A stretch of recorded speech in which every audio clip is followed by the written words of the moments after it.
Iraq's seed industry, going back to the agricultural aspect. Before 2003, they had a well-functioning, centrally controlled seed industry that had developed over the years a rich seed variety for almost every variation of wheat in the world today. And the farmers in Iraq accomplished this by saving their seeds and sharing them and replanting them. Well, after 2003, that system was destroyed. The research and seed production facilities had significantly deteriorated, also by years of sanctions as well as looting. They had a national seed bank that had seeds dating back thousands of years since the early farmers. It's gone now. And now the supplies of seed demand are supplying only 4%, and that's back in 2005. Now, Paul Bremer came in after the invasion, and you may know Bremer's 100. If you do Pilates, that's a little bit different from the Pilates 100. This is Bremer's 100. That's a joke for those of you who don't do Pilates. His first 100 orders, which were decreed, and no elected Iraqi government that comes after Bremer has the power to alter them, which is apparently the foundation of a democracy in someone's book, not the dictionary.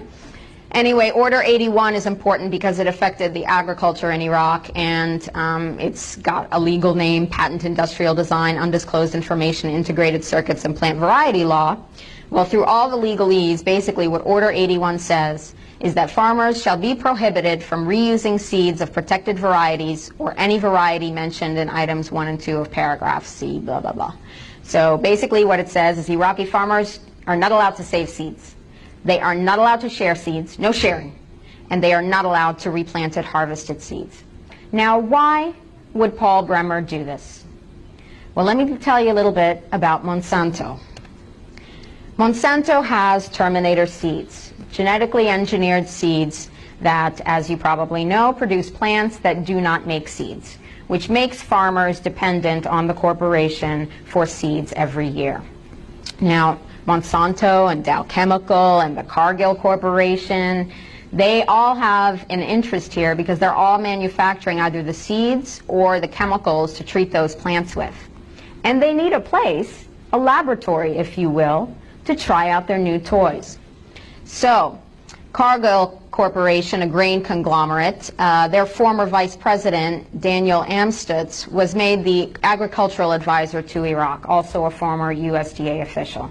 Now it was very staggering to me and also very clarifying for me to understand that across the board, from agriculture to mercenaries to oil, this is about corporate profit. And these corporations were like drooling on the possibility of using their terminator seeds there. Iraq becomes the laboratory for genetically modified wheat. They gave Iraqi farmers 6 types of wheat to grow, only 6. 3 of them are for wheat for pasta. Iraqis don't eat pasta. So a population that is starving to death is given seeds to make half of their production for exports. And who's going to make money off of that? Not Iraqis. They are the guinea pigs in this experiment.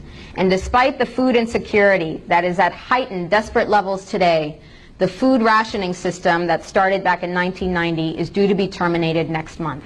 That's thanks to the influence of the World Bank and the IMF.